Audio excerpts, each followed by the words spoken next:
Hello and welcome to this episode of the Be the Push podcast. This is the podcast where we talk to entrepreneurs, founders, professionals about some of the tough times they've had to push through in their careers.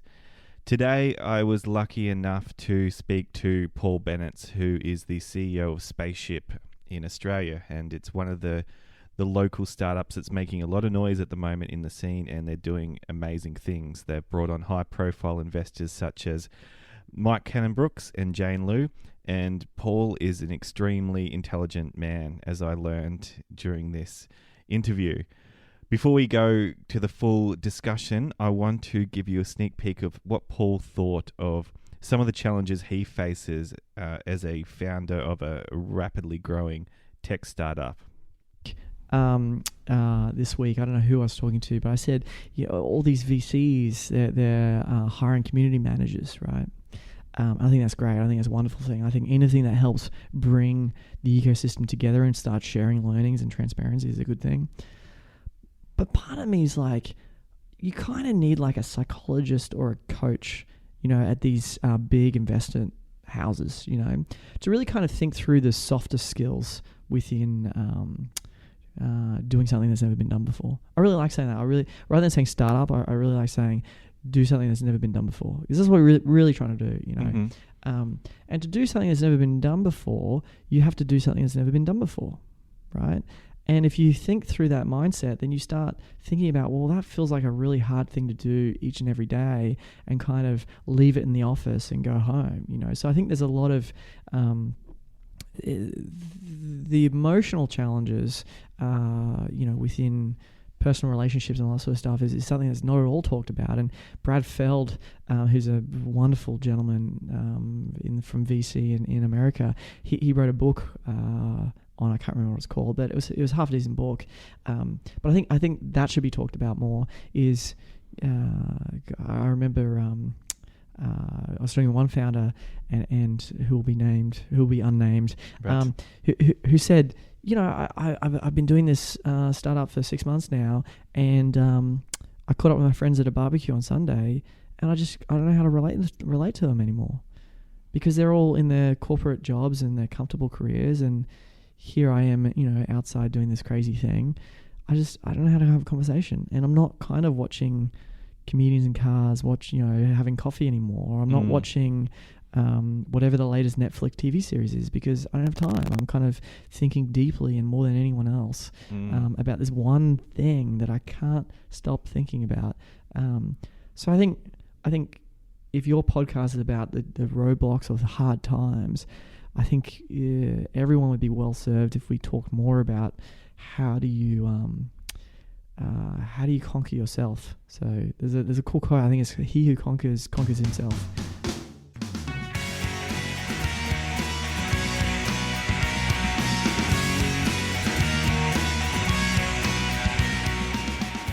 Hello and welcome to the Be the Push podcast.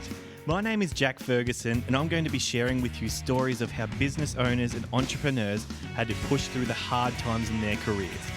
We're going to be discussing the lessons learned from these experiences while arming you with actionable advice so you can be the push when you need it most. Show notes can be found at bethepush.com/podcast and clicking on the relevant episode link. Let's get started. So we talk about that story amongst many others in this episode. Of course, Spaceship, if you don't know, they deal with superannuation. So in Australia, our retirement fund, essentially. And it's not a topic that people are typically that interested in. I know I wasn't particularly interested in it. Before I talked to Paul, it's that thing that's going to happen a long way from now, so why worry about it yet? So it was interesting to hear how they managed to build a lot of hype around a topic that's not typically that interesting. We talk about that at length in the episode, and how Paul was able to build traction. Paul and his team, should I say, were able to build traction and just a lot of noise in the marketplace. We also talk about where Paul sources his info from. So that's not typical of the rest of us who might be reading TechCrunch and the like. Paul thinks that's a wrong thing to do, and you should be sourcing your info and your inspiration from elsewhere. He goes into detail about how he does that personally. He also doesn't appreciate the ideas versus execution mantra we hear a lot in the startup space. So the ideas are worthless, execution is everything type rhetoric. Paul disagrees with that, and he's probably one of the first people I've heard who don't go along with that mantra. So that was interesting to get his take on that as well. Of course, we had to talk about how we got such high-profile investors to invest in Spaceship, and that comes up towards the end of the episode. So all in all, a fantastic discussion. I really enjoyed this one a lot, and Paul's a really intelligent guy, so I did my best to ask intelligent questions. I hope you enjoy. Let's get on with it. All right, today we're here with Paul Bennetts, CEO of Spaceship. Paul, how are you doing? I'm very well, thank you. Thanks for having me. No worries at all. Now, Spaceship, I've seen a lot about you guys on Facebook. You pop up a lot in my feed, and it almost seems like you've made super interesting. How did you do that? Oh, that's a broad question. I feel like everyone always says, "Oh, we've seen you on Facebook." I think, just for the record, we try to be everywhere. I think it's more a observation of your browsing experience rather than our use of marketing channels. Right. If I'm being honest, Yep. because we really do. We probably try and get our messages out to folks from probably 15 to 20 different avenues. You really can't just use one channel such as Facebook, but everyone seems to be on Facebook, so it seems to be a good place to meet people and try and build a brand. So right. Well, that's where I came across you, and yes, maybe that's an indication of my browsing on the internet. I live on Wikipedia, for the record. Right. So, yeah, it's my favorite website now. So okay, what's that? I think it's just you can pretty much pick any subject and just read about it, and the articles are actually very, very good. They don't read like a dictionary. They actually read like an article. So I've tried to you could try and find domain specific websites for whatever subject you're interested in, but it's just as easy to go to Wikipedia and just read about it. Right. And within 2 hours on a Saturday, you can impress a new person that you meet with some obscure subject that just enough about to talk well about. Right. And what's one of those subjects you've read about recently? No, I couldn't disclose that. I'd sound like a douche Okay. if I said it. But no, just I like to read a lot about history. I think history is pretty interesting to read about. I think there's I think the one thing we're all trying to do in startups very, very well is differentiation and understanding differentiation. And I think that if you just read the news, you don't really get a good contextual, I guess you'd call it longitude, if I can say that word, time span of what's actually happening. Does that make sense? And where if you kind of learn about periods of history, it really kind of helps you reflect on anything that's going to be defining is generally a reaction to something that's come before. So when you're thinking through your startup, you really should think, well, what's the default state now, and how long has that default state been, and then what is the impetus for change? So what has actually enabled you, this kind of unique snowflake, to come up with this idea, build resources around you, and then impact the market? And the market's this kind of fluid notion that changes over time. So I find that fascinating. Most founders I meet, generally, I would say 90% of their reading is on their craft of choice. So whether it's Python programming or marketing or growth hacking or the domain they're interested in. Say they're interested in being the on-demand coffee guy, they're going to learn more about coffee than anywhere else. But I think you could serve yourself way better if you actually kind of just read more broadly about what you're actually trying to do, which is create differentiation. Mm-hmm.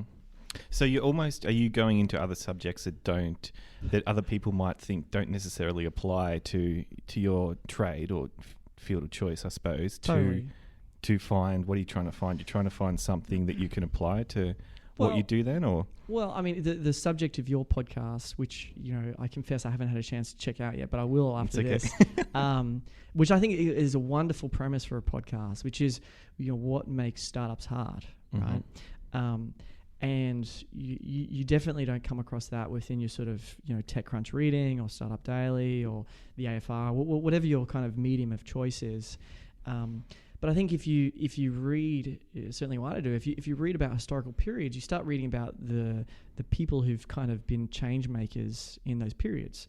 Now, if I plucked you out of this current generation and plucked you somewhere else, there's no such thing as the internet. There's no such thing as, what we call technology today. So, but everyone in previous periods were always looking at what was the market back then, what was normal life back then, and thinking and rethinking from first principles how you could change the system and reorganize it in a way that works better, whether it's more efficient or more effective.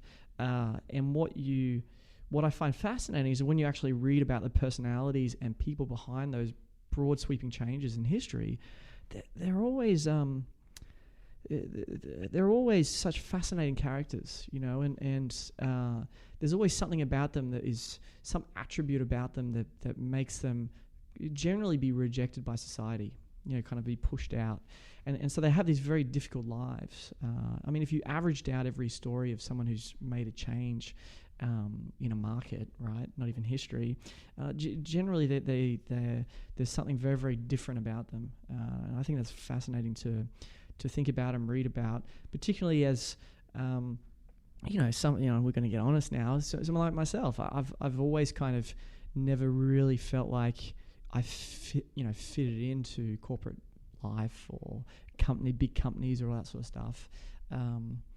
So there's a lot of kind of feeling better about things by learning about other people's lives. I think that's fascinating to do. And I think in the startup ecosystem, we generally never ever stand next to another founder and say, dude, the week I had has just been terrible, and I've struggled, or I've had this personal issue, I've had this company issue, or whatever. So where do you find that camaraderie? Where do you kind of find those lessons?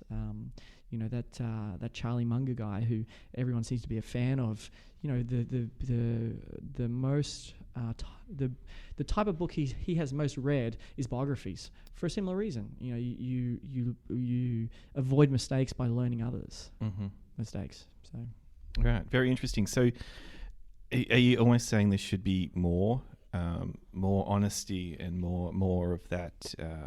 I suppose sharing the war stories in the space. That is what I'm trying to do with the podcast. I'm one person who's got one podcast, and there's only so much you can do with that. But is that what's your take on that? Where that should go and where it is? Yeah, I think absolutely, of course. What's the opposite of that? That's what I always say around the office. Well, what's the opposite of that? Well, I think the opposite of it is what we usually have, which is the highlights reel. Yeah, well, which doesn't make any sense. That doesn't make any sense. There's a meme within value investing, which is a form of investing that's very proven to be very effective strategy.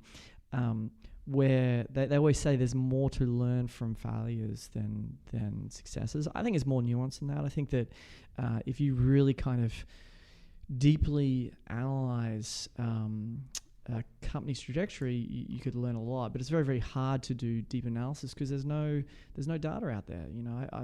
I posted on Twitter a few weeks ago. I said, what would have been like when that Jeff Bezos guy was just selling books online? What would that have been? How many other companies were selling books online? Who knows? Was he always saying that he was going to be in everything store? Was he? What was his version of podcast today? What was he saying back then? What was his team like? What happened to his initial team? And how many players are out there? What was it like getting funding? All this sort of stuff. The case study on that would be so fascinating. But when you read the Everything Store, his story as it stands, it's a fascinating story. But I feel like he could write a whole book on just his first year in operation. Right. And you'd probably learn more from the 200 pages on his first year at Amazon than what you would learn the fact that he's created AWS. Phenomenal thing, huge change maker to a market. But what can the person who's sitting in Brisbane, sitting in Melbourne, sitting in Sydney, thinking about taking something on as ridiculous as a startup can learn? I'm not so sure they can learn anything. So we're talking earlier before this podcast started, is how the biggest challenge for any founder is to find valuable information that's not well known, right? And the reason I say that is it makes sense, is that to do a startup, you need to know something that no one else does, and it can't be obvious, right? So where do you find that information? You don't find it in the news. You don't find it, you probably don't even find it on Wikipedia, right? So where do you find that information? And that's true of a business idea, but it's more true of how you slowly climb the steps from an unprofitable little startup with like 200K in funding to a much larger startup that turns from burning cash to being cash flow positive. Each step of the way, you have to you come across new problems, and you have to kind of figure out, well, how do I get the data set to answer this problem? And that can be something like, how do you hire a head of engineering? How do you find that person? What do you do? And there's no real kind of easily accessible data set on that sort of stuff. And what are you looking for in that person? Well, it really I mean, that's the problem. It's so dependent on what you're building, where you're at in the company, what your team size is, what your network is, all that sort of thing. I think it's an example to say that and I say it quite often, is that the most valuable information is in coffee conversations and not online, right? So, anyone, this is true whether you're a founder or a head of engineering, or whether you're a head of marketing, or whatever you're doing, you generally are trying to build expertise and build networks in your career or your craft, whatever it is. And how do you build expertise? Well, I can get any smart guy who works at, or girl, who works at Spaceship and give them growthhackers.com, and I say, I want you to read that entire thing in the next 7 days. And they will, and they're very, very smart, and they'll know a lot about growth hacking at the end of it. But then how do you get an edge in doing marketing? Well, generally you have to find data that no one else can just easily access and read online, and that's usually within networks. So you have to kind of get to proprietary information sources. And the more we've been very, very fortunate in Spaceship that I think we've had a wonderful first, not even first year. We've been around, so we're in June now. So this is our 11th month since raising our seed round. You learn more and more that valuable information is kept within company doors, because it's just so dangerous to share it, because then your competitors go and copy you. Everyone tries to clone what you do or take what you have, and then it no longer becomes differentiated. And that's true of everything. So even hiring, we were talking about hiring before. If you have a better hiring strategy, well, you don't want to tell anyone else that, because then everyone else will do it. And then, it'll be a perk that everyone has, or whatever it is. Does that make sense? And you did the work to figure it out as well. Yeah, absolutely. Yeah. And so the question becomes more about, how do you find valuable, non-obvious information that is not widely published? And that's getting very, very good at building relationships through coffee shops is my view. So. It's an interesting point. Recently I talked on I don't often do these type of panels, but I was asked onto one about marketing, and and people would ask questions and we answered them as best we could, and told you tried to help. But the funny thing is, the most valuable thing I took away from that was one of the speakers told me on the side later on, he goes, well, we're all just building our audience and then figuring out what to sell to them later, aren't we? Like, there was that raw honesty that, I would have admitted that had I been asked. It just wasn't asked of me directly like that. So there is that. It is interesting, that perspective of the coffee shop, that's maybe where you get a bit of the no filter. Yeah, I think totally. I think so. I've been fortunate enough to kind of be able to have coffees with lots of people who've been on podcasts, and then you talk to them when they're off of podcasts, and the things you learn are just fascinating. It's not so much that they're, excuse me, I'm drinking a Coke Zero at the same time. It's not so much you're being disingenuous when you're talking publicly. No. It's just more that information is very, very valuable, and you want to be as helpful as possible. So anyone who knows me, as I used to blog as much as I possibly could when I was in venture capital, just kind of sharing anything I was learning. because I really care about helping people. I get a real kick out of teaching people, or giving people a leg up, because everyone's on a journey, right? And within VC, the most wonderful experience was just sitting down with someone and then 2 years later seeing where they got to, and what I learned very early on is that you have to treat everyone as if where they're going to be 2 years from now rather than where they are today. And if you did that, then you'd be able to build genuine, wonderful relationships. Whereas most other investors, and this is true globally, not just of Australia, is that they treat everyone where they are today. And that just doesn't make any sense when you have the exponential growth curves that live in the startup world. So I have no idea what I was talking about then, but what was I talking about? I was always sharing. I was always sharing all this sort of information, and if you do that in a genuine way, it starts echoing back to you. So I just started having people reach out to me, and then those relationships have helped me so much today because they've helped me learn myself rather than me just teaching others. So I knew a lot about VC, but I didn't know much about marketing, or I didn't know much about product. Cameron Newman, who's our head of engineering at Spaceship, he spent the last 7 years at Campaign Monitor. He started as the junior systems administrator there and watched over 200 people get hired over the following 7 years. And he finished up as the head of platform engineering. Now, not many people know this, but I actually had coffee with him 2 years ago because I reached out to him as this kind of guy in VC, just saying, hey, I'm really fascinated about how engineering teams work. Is there any chance I could buy your coffee? And we had a coffee in Starbucks, and he or I would never have ever in our wildest dream ever thought that 2 years later I would be sitting there with Cameron today in the offices of Spaceship building something phenomenal. It's just such a wonderful thing to think about, how things happen. Yeah. And it's almost like you're saying with this stuff, which I think bucks the trend that we often hear about, how, ideas are useless, execution is everything, that type of thing. You almost, a lot of people will say there is no secret sauce, it's about execution, it's about getting it done. The way you're speaking, it sounds like you're saying, no, there is a secret sauce and you should find it, and that's what you should keep to yourself. Totally. Well, I think that the problem with sound bites is they're bundled. They're bundled. So there's this idea of bundling things. And any data point that's bundled, you only learn anything by unbundling it. So if you unbundle the difference between an idea and execution, well, then you start thinking, well, within execution, there's lots of ideas, right?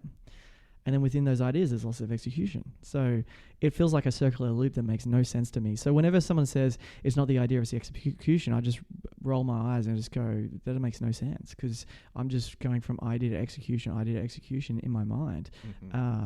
Because, nothing.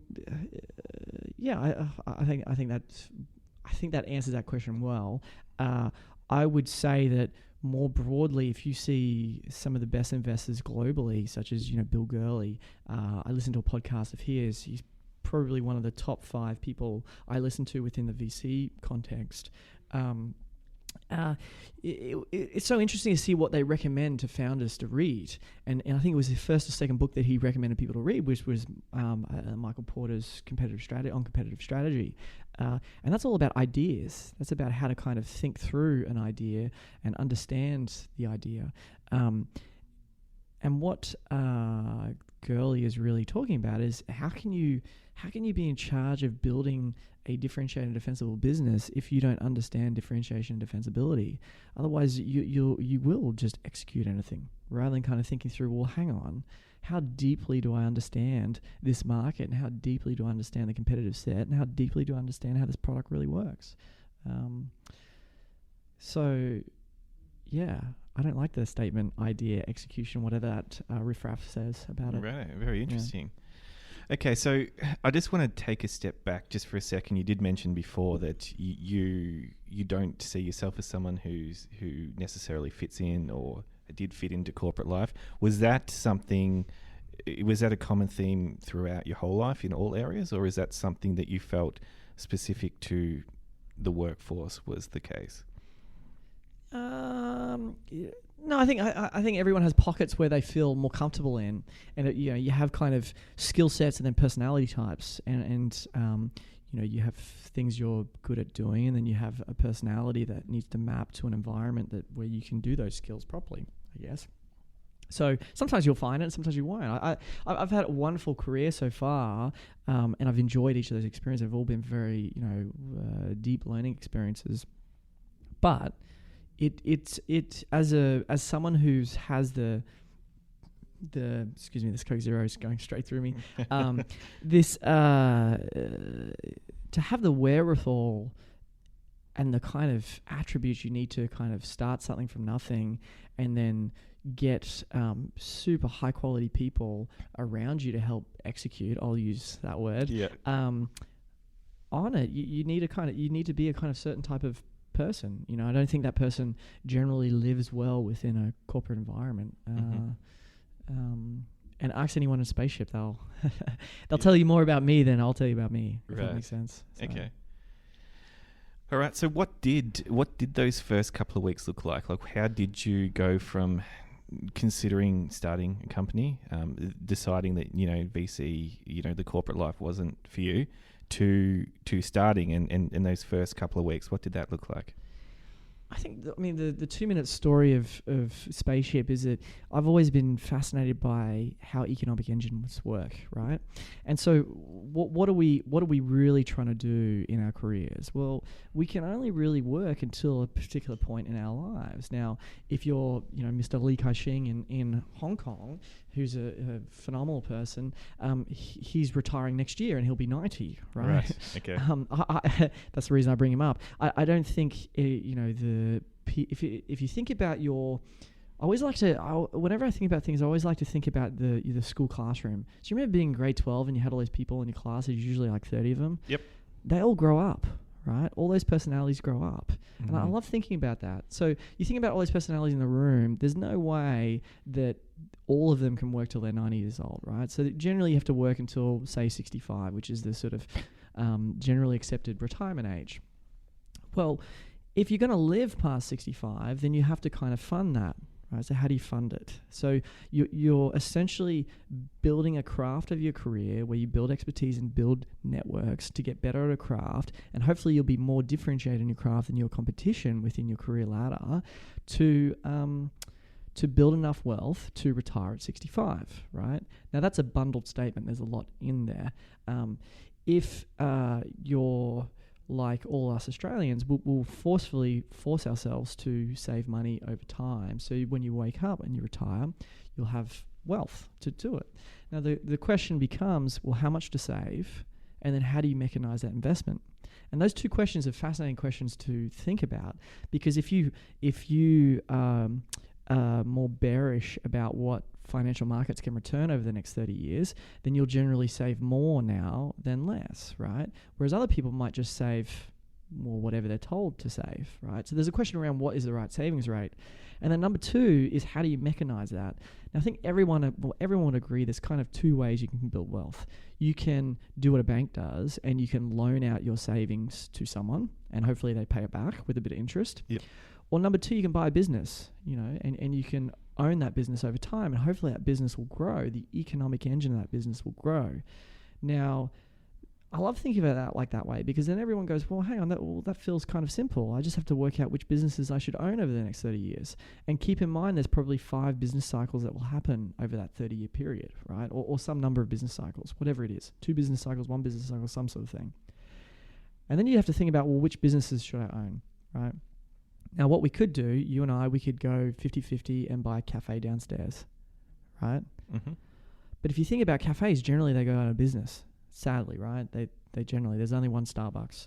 Yep. And so then you think, well, how can I understand businesses enough such that I can allocate to, maybe more than one business over 30 years? Because you'll start with, say you have $20,000 worth of savings, and then next year you'll save a little bit more and a little bit more each and every year going forward.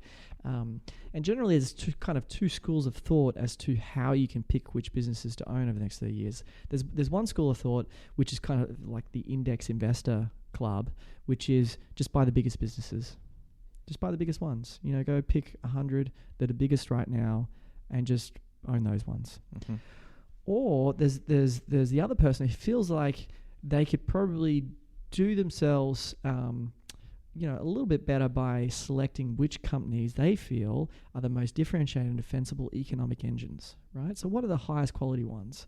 So, do you really want to own a company that just digs coal out of the ground? Maybe you do. I don't know. Maybe that's a high quality, differentiated, defensible business with lots of cash and 80% market share within its market. Maybe, I don't know. Or maybe you want to look at what's happening in our generation, which is watching technology roll out in every single market. We've just had Amazon this week announce a takeover bid for Whole Foods. So it's left the software world and entered the real world of buying whole grocery stores. I mean, that's crazy. Mm-hmm. And so the idea of Spaceship was really kind of thinking through what a wonderful thing to really think deeply about, which is how do we set this whole generation up such that they wake up 30 years from now and they don't have to worry. They don't have to worry about it. And what I saw was because I come from a wholesale investment professional background where, VC, you're generally helping high net wealths earn a return on their capital, right? Mm-hmm. Whereas when I'd looked at what us as retail investors got, the experience wasn't that great. In the wholesale investor world, if anything happens in this month, you get a letter at the end of the month from your investment professional saying, hey, Trump just got elected. This is what it means for your portfolio. I think it's okay. Whereas within a superannuation environment, you generally hear from your super fund once a year. You know? So I just thought through what I wanted to work on. Mm-hmm. And if you think about our generation versus the last generation, your dad probably bought his home for 2 times annual income in the 80s. Whereas if you want to buy a home, I don't know what it's like in Brisbane, but certainly in Sydney, it's about 8 times annual income. Wow, yeah. And I don't think it's quite that bad up here, but it's not cheap. Yeah, it's probably 5 to 6 times annual income in Brisbane, I would say. And your dad probably had one career ladder in his life, whereas the idea of an employer-employee relationship, the trusted relationship between those two parties, has probably left us now because of globalization. So your friends have probably had 3 jobs by the time they're 30. So everything's just so much harder to build wealth over our careers. But at the same time, you have to concentrate even harder on building career capital, which is through building expertise and building networks. So how can you kind of sit there all day long and build more expertise and better networks than your competition within a career environment, but then at the same time, think about this financial capital that you need to build over your life to be able to retire when you're 65. Mm-hmm. So Spaceship is really trying to mechanize that savings and investment question, which is wealth building over your career. As simple as that. Right, and so it sounds like the way you're talking, you're referring to our generation a lot. I'm not sure we're probably in the same generation. I'm 28 now, so I would love to be 28. As soon as you turn 30, you stop counting. So right. If anyone asks me in the office how old I am, I say 35. But yeah, we'll go with that. Okay, so I'm 28. You're 35. So what is Spaceship targeted to that younger demographic? Is that's the way it's coming across to me? Totally. Yeah. Totally. Because, but then, just sorry to interrupt, but I mean, someone like me, and probably a lot of my friends too, we're not that engaged with super. Totally. I mean, I'm the type of person that is the second person you described and thinks that I should be making the right bets over time to build that wealth. Yeah. Well, I think the last difference in what you're doing in superannuation, it's a unique investment environment. It's not an environment where you're trying to buy Amazon this year and sell it 2 years from now. You're not trying to create alpha through the cycle because it doesn't work. You can't liquidate your portfolio and then take it out of super. You've got to kind of have super until you're 65. And not only that is, the average customer at Spaceship, they probably have $20,000 or $30,000 worth of super, and then they'll average, say, $5,000 this year, next year, and the year after that. So they're always allocating to the market. So you're kind of averaging into these companies over not just years, but business cycles. So then you kind of think, well, who do I want to allocate to in a model portfolio? Do I want to give 1% of my super to Jeff Bezos at Amazon and slowly average into Amazon over the next 10, 20, 30 years? Well, maybe that's a good idea if Amazon is a truly differentiated and defensible business where differentiation and defensibility is a moving target. It's a fluid notion. It's either increasing, decreasing, or staying stagnant. Mm-hmm. So what you want to try and find is the economic engines that are actually increasing their differentiation and defensibility over time. And you probably would find, if you're being honest with yourself, you're probably not the right person to do that analysis. Maybe you should be outsourcing that to a fund manager to come up with a well-diversified portfolio of technology and non-technology names that meets that criteria. But your question was on young people. Yep. So young people are totally disengaged from superannuation. Everyone knows that. It's a sad fact. I think one customer said to me once, I hear from my electricity company 4 times a year. I hear from my superannuation company once a year. That's probably part of it. Is that it's hard to build a product when you're trying to build a product for someone who's retiring in the next 10 years and someone who's not retiring for 30 or 40 years from now. I think there's kind of 2 different customer types. And what we're trying to do is just focus on those folks who have very, very long time horizons, because we think we can do a better job of building a product set for those people, for those young people. So I can't understand why young people are disengaged from superannuation. I think if you think about it, Well, it's so far away. Well, yeah, but yeah, okay. I was going to take a sip of Coke, but you just got me excited by that comment. Right. No, I think, well, look, if you earn, say you're fortunate enough to earn $100,000 this year, right? You're going to send something like $9,500 to someone somewhere to do something with, right? Now, if I gave you $9,500 on this table right now, and I said, go and buy a car with that. Go on, buy a car. How'd you buy a car? Well, you'd probably, what would you do this weekend? I totally know what you'd do this weekend. You'd spend Friday evening checking out carsguide.com.au and going, oh, could I get a Mercedes from the 70s, or what could I get? All sorts of stuff. And then on Saturday and Sunday, you'd visit car yards. And then at some point the following week, you'd probably talk to your best mate at the pub and talk about what car you're thinking about getting, right? And then you'd take some test rides. And then before you know it, 3 or 4 weeks have passed and you've made a active purchasing decision, right? An engaged decision. So I think what's missing is mapping out to young people the importance of the purchasing decision they're making, and them really caring about what it is. I think if you look at superannuation funds more generally, they've generally outsourced investment. So they've outsourced it to manage funds. So it's very hard to get any transparency as to what's actually in your portfolio. So what company's in your portfolio. It's certainly not one click away on an iPhone, what, or 1 or 2 or 5, whatever the number is, so there's an analogy for being easily accessible.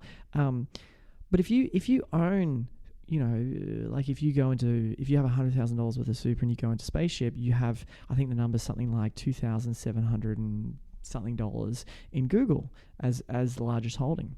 Now you should check that if that's not right, but it's an idea around, if you really know what you own, then you start tracking those companies. You start going, well, I want to learn about Google, because if Google's the biggest company I'm relying on to build wealth over this career, I want to know what's going on there, and I want to understand its strategy and understand whether I think its consumer products are any good.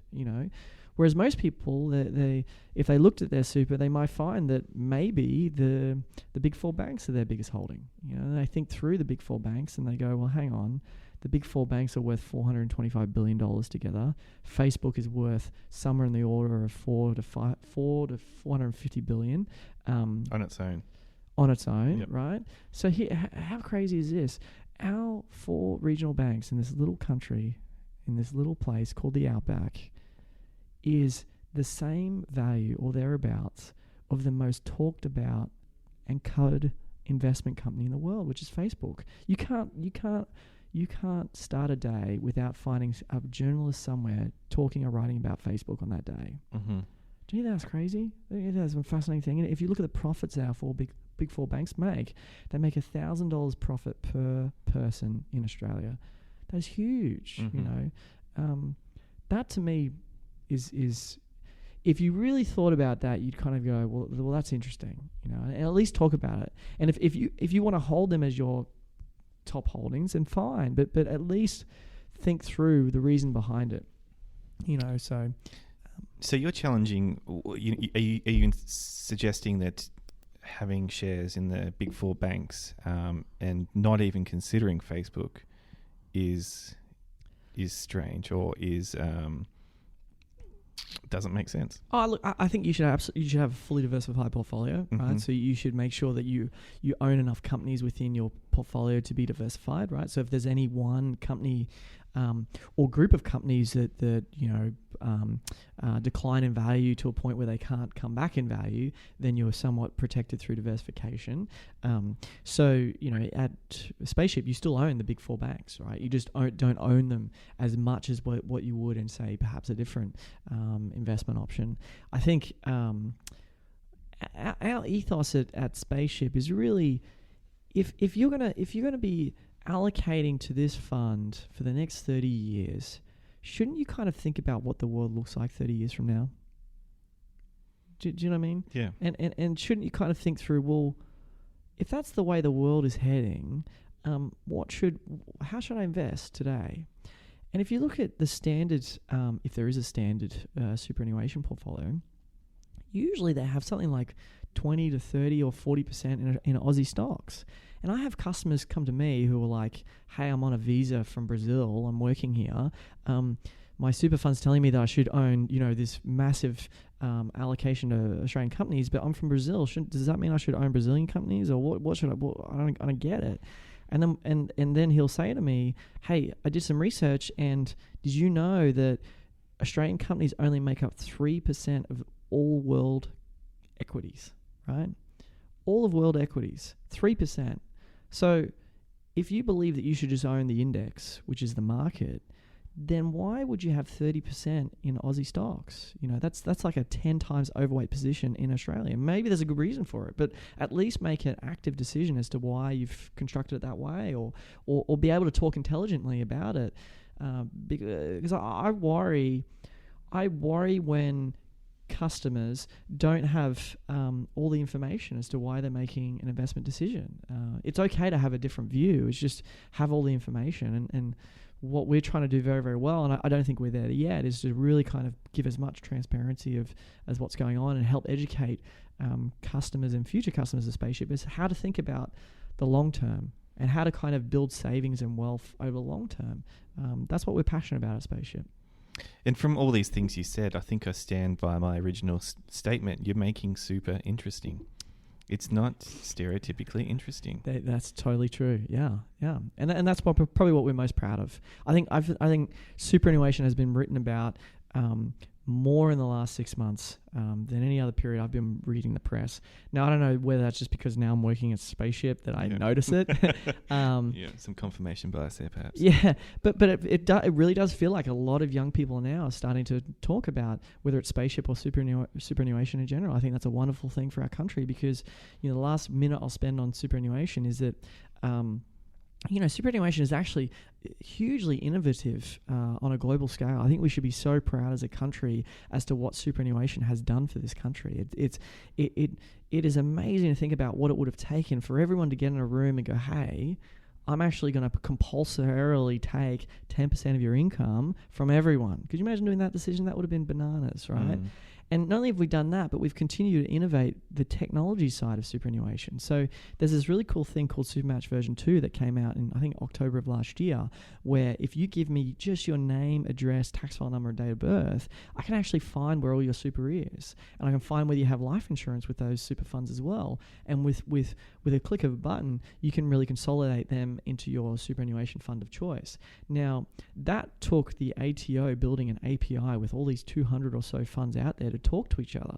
That's hugely innovative. I mean, that we should be so proud of that. That's such a amazing piece of innovation. I would go so far as to say that's the most innovative thing that's happened in financial services in the last 10 years within Australia, at least. And I don't think we talk about that enough. So I don't think we pat ourselves enough on the back for how innovative superannuation is. But unfortunately for young people, they're not talking about it. So we have to kind of, rethink how we can structure things to help young people get more engaged with this. And Spaceship's trying to be that positive force within the industry. Mm-hmm. You say you talk about patting on the back. Who do you mean patting on the back? Patting on entrepreneurs on the back, or or Australians in general, like the ATO and the companies you I about? I just think Australia in general. Yeah, You right. know, I don't think Australia celebrates their successes enough at all. You know, Mm-hmm. you talk about the highlights reel at the start of this thing. I think Yeah. we definitely do. You know, talk about that sort of stuff. But I think certainly within financial services, with the big four banks, you know, the controlling position they have, which is unique to just this market, we don't pat ourselves enough on the back with what a wonderful thing we've done with superannuation. You know, I wish we did. You know, and I hope we do. So part of me says that a lot of us here don't want another person to succeed. We're happy for them to do all right, but when they do really well, you know, the tall poppy syndrome, that's the point where we start getting a little uncomfortable. Totally. You said that, not me. Yeah. No. Well, I've felt it myself within the founder universe, which is the ecosystem, which is kind of flipping back to the subject of your podcast, right? Is that you do? It's sad that you know there's so many people in the ecosystem who will be very nice to you, but they smile through gritted teeth when stuff goes well. And they're so happy if you're going through struggles. And I know there's lots of people out there who are wonderful and who would never do that and have been so supportive to Spaceship, particularly the people we count as investors and some of my closest friends in the ecosystem who know who they are. But there's that other group out there who want to kind of you know, slag at what you're doing or kind of talk behind your back or hope that things don't go well. You know, it's almost terrible. look for something to be wrong. Totally. Yeah, totally. It totally sucks. You know, yeah, I don't know. I don't know why we're like that. And Kaushik and I, my co-founder, we spent some time in Hong Kong, and then we spent some time in New York and San Francisco as part of the fundraising that we recently did. And it is different over there. You know, people just feel way more supportive to what you're doing, and that's a sad kind of feeling. I can trace that all the way back to school. You know, like really, yeah. Like I mean, you do a test, and the people in the class, you know, they're secretly hoping that they're on top, and you know, they hear the teacher reads out the marks, and if you're if the person that's your rival doesn't do too well or whatnot, you know, there's a little bit of satisfaction in that. Yeah, I totally agree. I think I'm glad you brought up a classroom analogy again, because it's a right one. You know, all those personalities in that classroom live in the ecosystem. You know, you get the full spectrum of people within the ecosystem, and sadly the troublemakers in the class are usually the loudest kids. And now everyone's been given a microphone with social media, where they can, you know, cut people or companies down pretty quickly. And I think that's really sad. You know, I've seen a number of people try and kind of really put themselves out there to try and do things, and then it doesn't work out for whatever reason.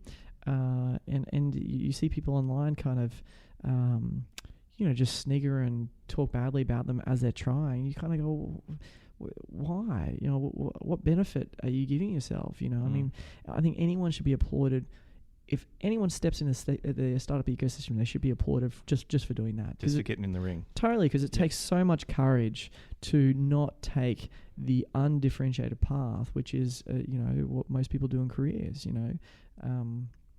So yeah. Well, there's a saying that if you post a status update saying that you got a new job, you'll get 280 likes, and if you post one saying you started a business, you'll get 5. That's so funny. That's amazing. Oh my god, that's so true though. Yeah. It's that's that is sad.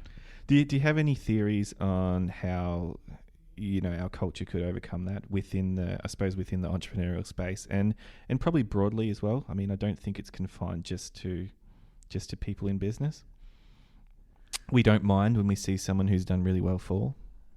It's a really good question. An answer doesn't quickly come to my mind. Yeah, I think. I don't know, man. I think it's. I think it's because I'm thinking about the personalities in the ecosystem, and yeah, I'm not sure. I'm not sure how you can. You know what it is? I think my only kind of contention would be more transparency. So less sales pitches and more transparency would probably be what I would say.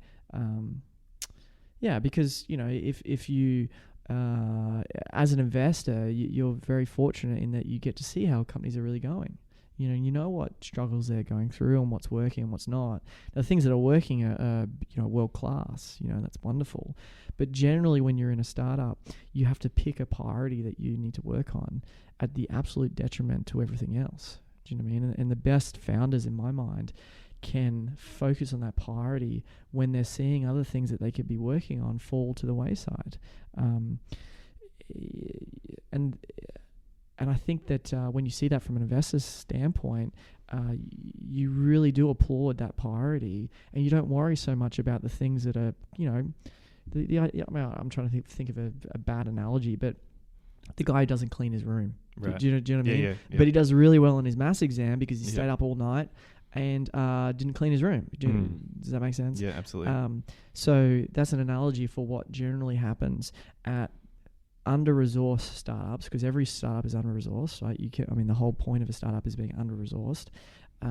So you can't work on everything, right? And the problem with founders, what you generally face is that generally you're pretty good at a lot of things, because that's why you're a bit of a Mr. Fix-It. You can kind of do, you can probably do a bit of marketing, you can probably do a bit of software development, you can kind of do whatever.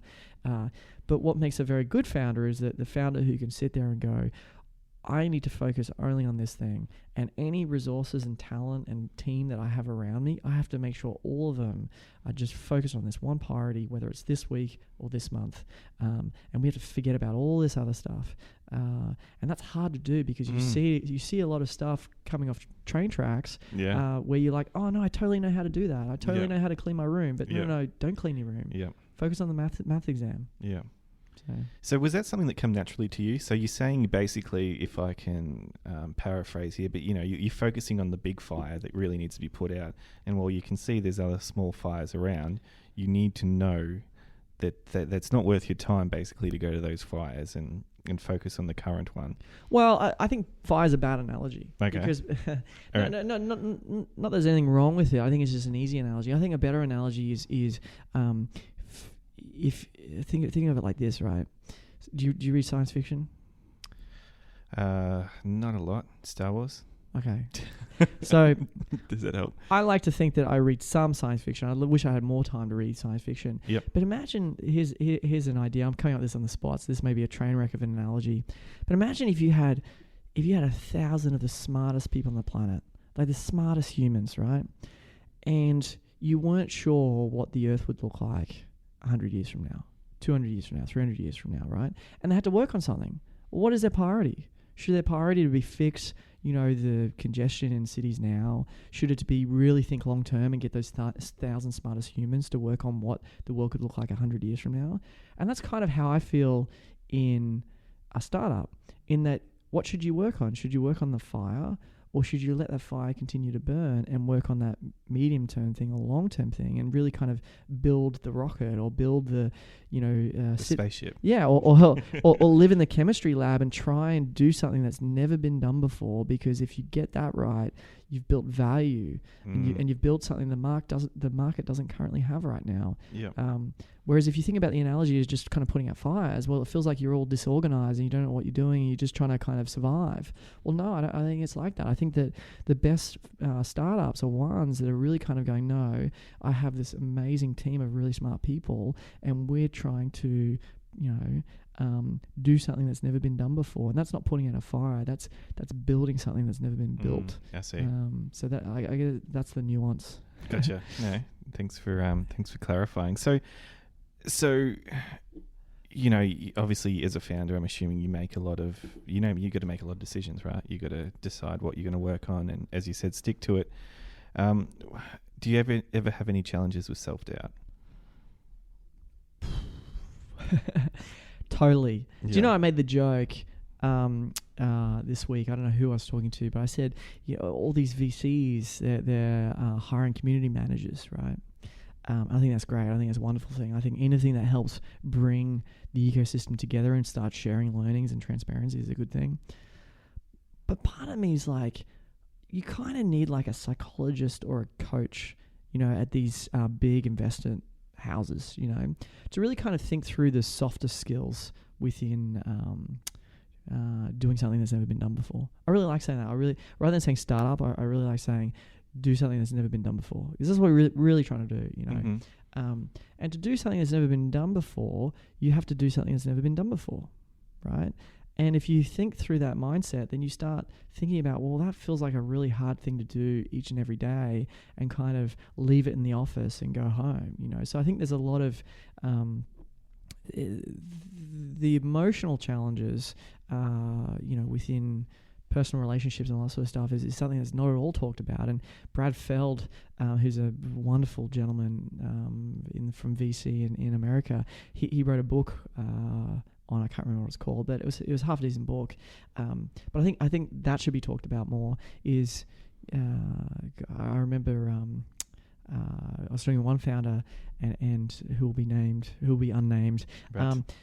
who said, I've been doing this startup for 6 months now, and I caught up with my friends at a barbecue on Sunday, and I don't know how to relate to them anymore, because they're all in their corporate jobs and their comfortable careers, and here I am, outside doing this crazy thing. I don't know how to have a conversation, and I'm not kind of watching comedians in cars having coffee anymore. I'm not watching whatever the latest Netflix TV series is, because I don't have time. I'm kind of thinking deeply and more than anyone else about this one thing that I can't stop thinking about. So I think if your podcast is about the roadblocks or the hard times, I think everyone would be well served if we talk more about how do you conquer yourself. So there's a cool quote. I think it's he who conquers himself. Is the idea that probably should be talked about more. Right. And so within that, do you think that that founder should be able to disengage and, in theory, and relate to those people on the weekend, or do you think that's the cost you kind of pay for becoming a founder and having to, as you said, think deeply and be, go to the depths of, that maybe a lot of other people don't in a typical week? Yeah, well, you certainly give up a lot. That's without a doubt. I think YC is probably the most widely known accelerator, at least internationally. They say that you can you can only have two things: your startup and going to the gym, or something like that. It's really kind of, you got to give up every other hobby that you have. You got to stop playing the guitar or whatever it is that you do for fun, for downtime. And that's hard to do, I think, because a lot of those things help you unwind. And when things are going, when things are going very, very well, you want to think about it a lot. You want to spend a lot of time on it, and you don't want to disengage. And when things aren't going well, then you want to think about it more, because you want to keep at this problem. You don't want to stop, because if you figure this out, you'll do something that's never been done before, and that's so inspiring. So I think it's a horrible loop that you can get caught in. I'm not sure I figured it out either. I used to go to the gym 3-4 times a week when I was in VC, and now I've been to the gym 4 times this year, which is terrible, right? But I think that's a story for a different podcast. Right. So I would be interested to know, though, is your view that you do need to cut off all those things, or do those things give you an opportunity to recharge and perhaps get clarity, or for when you do get back in the ring, so to speak? I truly continue to believe that anyone who's in a startup, whether you're a founder or work or part of a team of a startup, you're constantly trying to find the best information, right? And whether that's on Wikipedia or in Coffee Conversation or whatever it is, because like everyone at Spaceship, when we have someone join our team, we assume the capabilities there, right? So when Cameron's hiring someone into his engineering team, he just assumes the capabilities there. If the capability's not there, then you shouldn't be doing what you're trying to do, right? But what we look for is edge. We look for people and you get edge a few different ways. You can have something terrible happen to you, heaven forbid. You can be deeply, deeply interested in a particular subject that no one else is interested in, preferably. Or you can have some sort of life experience that no one else has had. Maybe you've kind of lived and worked in France for 3 years or whatever it is. And the reason we look for those things is that that generally bleeds into what we're doing at Spaceship. So I think we get a way more interesting product and outcome and method of execution, I'll use that word again, than if you don't have edge. If you don't have edge, you build Albert at Combank. So sorry, I'm going to annoy someone. I promised myself I wouldn't say anything that was controversial. Right. But if you have edge, you can do something that's never been done before, right? And so that is kind of a little left turn to think through. Well, what edge really is the ability to find super interesting information and kind of digest it and let it come out of you in some other way, right? And then so as part of a startup team, I believe you should be constantly finding super interesting information that can come out of you. If you do research into take, I don't know, photography or something, right? What photographers always say is they go, they're very, very careful as who they follow on Instagram, because who they follow, their photos start looking like the photos of their feed, right? Because you're influenced by your inputs. And what I see all through the ecosystem is everyone's reading the same thing. Yeah. Everyone's reading the same TechCrunch. Everyone's reading the same snippets, or everyone's listening to the same podcast, right? Mm-hmm. And I just think that short changes what our ecosystem could really do. I think the coolest thing that's happened is seeing Blackbird now investing in science non-fiction, as they call it, which is all these space startups they're doing, because it's kind of bringing this new kind of group of folks into the ecosystem, which have a different set of inputs. I think if we could do anything for this for our startup community, it would be encourage as much as possible for diversity in inputs. Fascinating. I mean, even as you say that, I'm thinking about, I've had that realization myself when I'm listening to the same podcast, and then you listen back to one you do and you're like, that's really not a question I would normally ask. But obviously I've been flogging X podcast for the last month, and the question just come out of my mouth. There you go. Yeah. Exactly. So I know the listeners are going to want to hear about this. We've got to wrap up relatively soon, but you've got high-profile investors, it's fair to say, who've invested in Spaceship, Mike Cannon-Brookes, Jane Liu, the like. Can you give us any insight into what that journey was like to get to know those guys and to bring them into your world, I suppose? Yeah, well, we've been very fortunate. I mean, Mike, I've continued to learn a phenomenal amount from him. He's just such an amazing person. I wish Australia could do no wrong having at least one more Mike Cannon-Brookes. But not only that, is we've been fortunate, so fortunate to close a recent investment round. We closed, which we haven't announced yet, but we kind of leaked, unfortunately. So, but we closed a $19.5 million investment round from probably the hardest investment committees to get through globally. So it's New Enterprise Associates, one of Peter Thiel's venture arms, Sequoia Capital, and Horizons, which is Mr. Li Ka-shing's venture arm. So, and then also our existing investors. And then the big one locally is Airtree Ventures, which I remember very, very well because I was there, which is such a wonderful, wonderful story. I think Airtree's done phenomenal things in the space, and they have such a deep history within venture within Australia, going all the way back to the 90s. So, and if you look at what's happening over at their shop, they've been so aggressive in building out their team and just trying to be thinking through how to be very, very helpful to their founders. So, and we already see it. We already see it ourselves as one of their portfolio companies. So, so we have been very, very fortunate, as you say, to get really the hardest investors to get on board globally. I think the reason we did that is that, our seed round was oversubscribed. Our round that we just did then was also oversubscribed. We actually had to annoy some folks by saying no to them. And that's really hard to do. Good problem to have, though. Yeah, totally. Yeah. And I think I guess what I wanted to say was that we talk about the idea versus execution. I don't think people think enough about who they're raising the money from, because the harder you talk about where do you get data from, the people who have the best data are probably VCs a lot of the time, because they get to see it all. They get to see everyone's numbers, everyone's traction, how things are going well, how things aren't going well, and then they also get to watch the movie, which is their portfolio companies. So they get to, if they invested in Canva in 2012 or 2014, they can watch Canva all the way to today and go to all their investor updates and learn everything that's going on, right?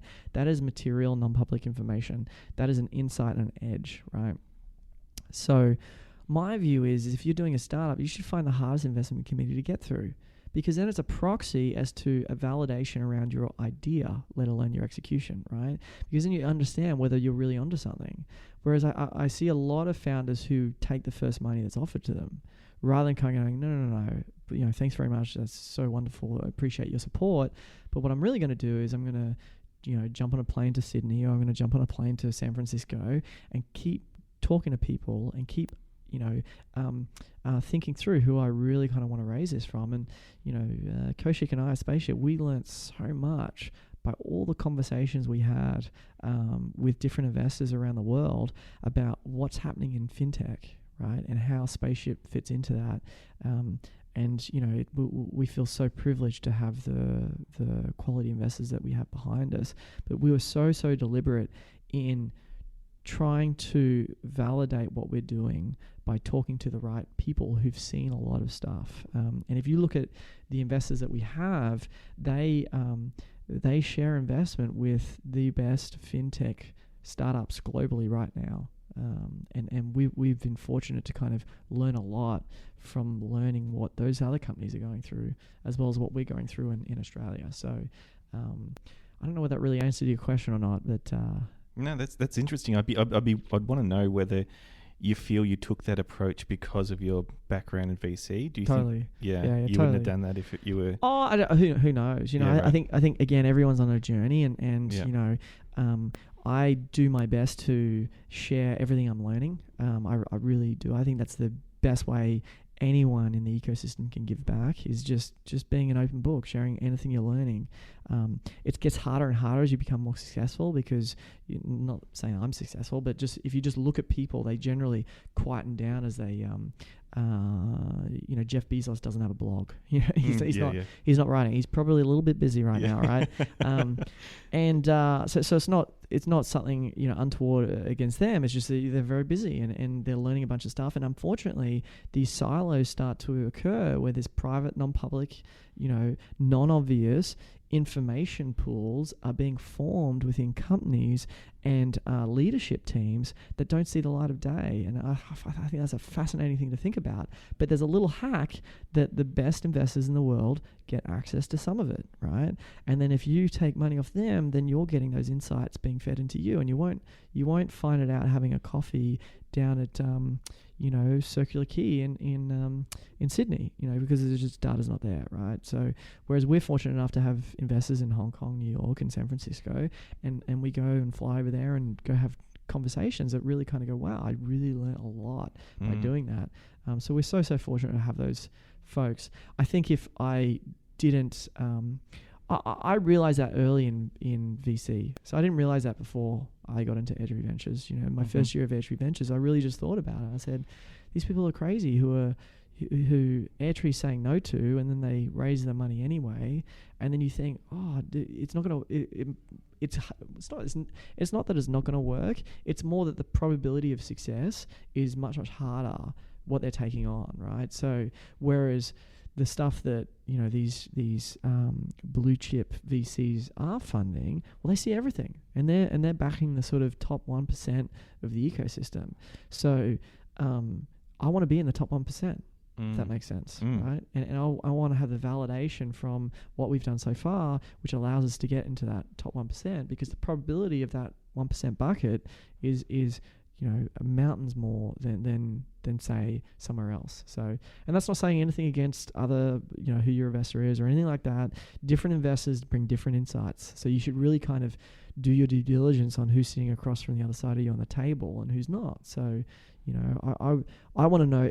I want to know everything there is about superannuation and everything that's happened in financial services over the last 2 decades. I want to know more about that than anyone else. Mm-hmm. But at the same time, I want to sit across from someone who has an insight that maybe I didn't know, maybe has a blind spot that I didn't see.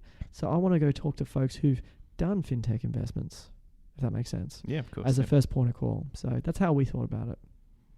Right. And it's like you're almost screening them as much as they're screening you. Totally. Yeah. Brilliant. Paul, I'd love to keep asking you questions for the next 2 hours because it feels like this is just getting started, but unfortunately we do have an event to jump off to. But where is some of the places the listeners can find you at? Well, thank you for asking. I'd appreciate it so much if they went to spaceship.com.au. Yep. You can sign up to our mailing list, and I think that's a really great entry point into learning about what we're doing and kind of receiving our content over time and starting to understand what superannuation is. And whether you choose Spaceship or someone else, it would just mean so much to us if we helped young people make an active decision in what they're doing with their building wealth over their career. So brilliant. Spaceship.com.au. And what you've got any social media that you can point us to? Twitter? Yeah, absolutely. So just Paul Paul _Bennetts Bennetts is what I'm at on the Twitter. Awesome.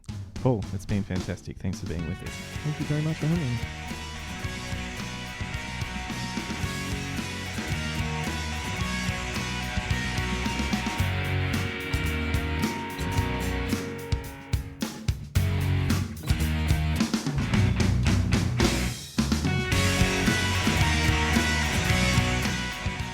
Thanks for listening to this episode of the Be The Push podcast. Show notes can be found at bethepush.com/podcast and clicking on the relevant episode link.